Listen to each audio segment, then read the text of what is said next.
अस्सलामुअलैकुम। मेरा नाम सुलेमान ख़ान है और मैं एमबीबीएस का स्टूडेंट हूँ खैबर मेडिकल कॉलेज में। आज से मैं एक वीडियो लेक्चर्स की सीरीज़ का आगाज़ कर रहा हूँ, जिसमें मैं एफएससी के साइंस सब्जेक्ट्स यानी फ़िज़िक्स, केमिस्ट्री और बायोलॉजी को कवर करूँगा। सबसे पहले मैं चाहता हूँ कि साइंस के बारे में कुछ बातें कहूँ। साइंस को ए चाइल्ड ऑफ फ़िलासफ़ी भी कहा जाता है। इसकी वजह यह है कि जब एंशिएंट ग्रीस में फ़िलासफ़र्स ने फ़िज़िकल वर्ल्ड के बारे में फ़ंडामेंटल क्वेश्चंस एराइज़ करना शुरू किए, जैसा कि ये दुनिया किस चीज़ से बनी है, इस दुनिया का फ़ंडामेंटल सब्सटेंस क्या है, ये दुनिया कब बनी है और ये दुनिया कब ख़त्म होगी। तो इस क्वेश्चंस की वजह से लोगों में फ़िज़िकल वर्ल्ड के बारे में क्यूरियोसिटी पैदा होना शुरू हो गया। उसी वक़्त फ़िलासफ़र्स ही फ़िज़िकल वर्ल्ड को डील करते थे और साइंटिस्ट का एज़ सच कोई तसव्वुर नहीं था। लेकिन वक़्त के साथ-साथ जब इसमें और उलूम ऐड होते गए और लोग इसमें और इंटरेस्टेड होने लगे, तो फिर साइंस को एक ख़ास तरीक़ाकार के साथ और एक ख़ास एपिस्टेमोलॉजी के साथ इंट्रोड्यूस कर दिया गया और फिर ये सिलसिला जारी रहा। दूसरा पॉइंट ये है कि साइंस जिस स्टडी को डील करता है वो है फ़िज़िकल वर्ल्ड।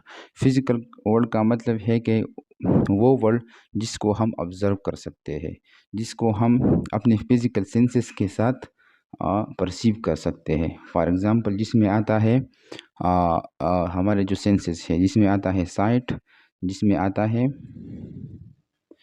साइट, जिसमें आता है हियरिंग, जिसमें आता है टेस्ट, स्मेल और टच। वो वर्ल्ड जो हम इन सेंसेस के ज़रिए सेंस कर सकते हैं, इसको हम फ़िज़िकल वर्ल्ड कहते हैं।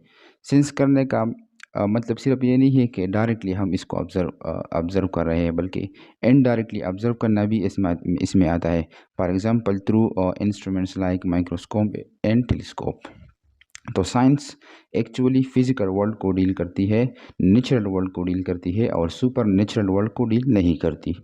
फिर साइंस चूँकि एक वसीअ फील्ड है और इसमें बहुत ज़्यादा उलूम है, तो इसको सिस्टमेटिकली स्टडी करने के लिए और इसको सही तरीके से स्टडी करने के लिए ब्रांचेस में डिवाइड कर दिया गया है। साइंस का जो मेन ब्रांचेस है वो एफएससी के लेवल पर 3 ही है। वो है फ़िज़िक्स, केमिस्ट्री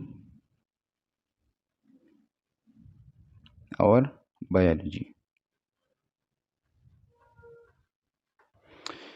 फिज़िक्स साइंस का वो ब्रांच है जिसमें हम मैटर और एनर्जी के बारे में डिस्कस करते हैं। मैटर प्लस एनर्जी और इसके दरमियान जो रिलेशनशिप होता है उसको। केमिस्ट्री में हम सिर्फ मैटर को डिस्कस करते हैं, मैटर को डील करते हैं, मैटर के प्रोसेसेस को, मैटर के प्रिंसिपल्स को और मैटर के फिनोमेनास को हम केमिस्ट्री में ही डिस्कस करते हैं।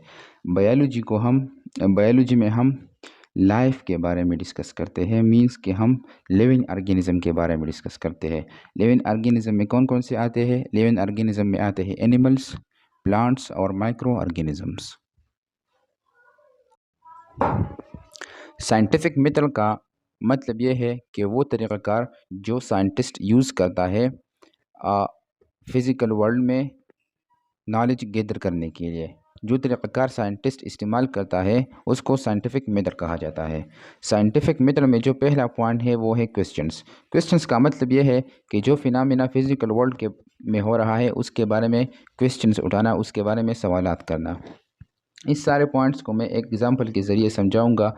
वो है ग्रेविटी, जो ग्रेविटेशनल फिनोमेना है हमारे यूनिवर्स में। अब ग्रेविटेशनल जो फिनोमेना है उसके बारे में इस तरह के क्वेश्चंस हो सकते हैं कि ये ग्रेविटेशनल का जो फिनोमेना है ये क्यों हो रहा है, इसका बुनियादी वजह क्या है। जब हम ऊपर से एक ऑब्जेक्ट छोड़ते हैं तो वो नीचे की तरफ आता है, ये क्यों नीचे की तरफ आ गया, ये ऊपर क्यों नहीं गया। इस तरह के क्वेश्चंस उठाए जा सकते हैं। दूसरा जो पॉइंट है वो है ऑब्जर्वेशंस का मतलब ये है कि फ़िज़िकल वर्ल्ड में इंफॉर्मेशन को गैदर करना अपने सेंसेस के ज़रिए। जो इंफॉर्मेशन हम अपने सेंसेस के ज़रिए गैदर करें उसको हम ऑब्जर्वेशन कहते हैं। हमारे जो सेंसेस है वो 5 है। पहला है साइट यानी देखना, दूसरा है हियरिंग यानी सुनना, तीसरा है टच, फोर्थ है टेस्ट और आखिरी है स्मेल। ये हमारे सेंसेस है। तो फिज़िकल वर्ल्ड को हम फिर ऑब्ज़र्व करते हैं। ऑब्जर्वेशंस के बाद जो हमारा तीसरा पॉइंट है वो है हाइपोथेसिस।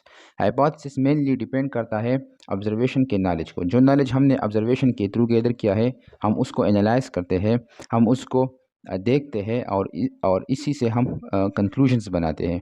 और जो कंक्लूजन्स हमने बनाए हो और जो कंक्लूजन्स हम बनाए तो उसको हम हाइपोथेसिस कहते हैं। वो कंक्लूजन्स जब हम बनाते हैं तो वो सही भी हो सकते हैं और गलत भी हो सकते हैं। ये ज़रूरी नहीं है कि सारे कंक्लूजन्स जो हमने बनाए हों वो ठीक हों। ग्रेविटेशनल की फिनोमेना में हम इस तरह के हाइपोथेसिस बना सकते हैं कि जो ऑब्जेक्ट हम छोड़ते हैं वो नीचे की तरफ आता है, तो हम ये कह सकते हैं कि इसलिए नीचे की तरफ आ गया क्योंकि ये इस ऑब्जेक्ट का जो मास था वो स्मॉल था as compare to the mass of earth. दूसरा हाइपोथेसिस इस तरह हो सकता है कि जो ऑब्जेक्ट हमने ऊपर नीचे छोड़ा था उसका जो साइज़ था वो छोटा था एज़ कम्पेयर टू अर्थ, तो इसलिए ये नीचे आ गया। ये दो हाइपोथेसिस हमने बनाए। अब इस हाइपोथेसिस को प्रूफ करने के लिए कि कौन सा हाइपोथेसिस सही है और कौन सा हाइपोथेसिस गलत है, इसको प्रूफ करने के लिए हम एक्सपेरिमेंट का सहारा लेते हैं। एक्सपेरिमेंट का मतलब ये है कि वो फिनोमेना जो फिज़िकल वर्ल्ड में हो रहा हो, उसी फिनोमेना को लैब में परफॉर्म करना और अपनी जो डाउट्स हैं उसको क्लियर करना, उसको हम एक्सपेरिमेंट कहते हैं। इस एक्सपेरिमेंट में हम जो हाइपोथेसिस हमने बनाए होते हैं उसको उसके बेसिस पे हम प्रैक्टिकल वर्क परफॉर्म करते हैं और देखते हैं कि कौन सा हाइपोथेसिस सही है और कौन सा हाइपोथेसिस गलत है। फॉर एग्जांपल, जब हम ग्रेविटेशनल फिनोमेना के बारे में एक्सपेरिमेंट्स करते हैं तो हम ये देखेंगे कि ये जो ऊपर से एक ऑब्जेक्ट नीचे की तरफ आ रहा है कि ये डिपेंड करता है उसके मास पे या उसके साइज़ पे। जब हम ये प्रैक्टिकली परफॉर्म करेंगे तो हमें पता लग जाएगा कि हाँ, ये मास पे डिपेंड करता है, साइज़ पे डिपेंड नहीं करता। तो ये एक्सपेरिमेंट का काम है। जब हम एक्सपेरिमेंट करते हैं और जो हाइपोथेसिस हमने बनाए होते हैं उसमें जो सही हाइपोथेसिस होता है वो एक्सपेरिमेंट में प्रूफ हो जाता है, तो फिर हम कंक्लूजन्स बनाते हैं और कंक्लूजन को हम साइंटिफिक प्रिंसिपल्स भी कहते हैं या इसको हम थ्योरीज और लॉज भी कहते हैं साइंस में।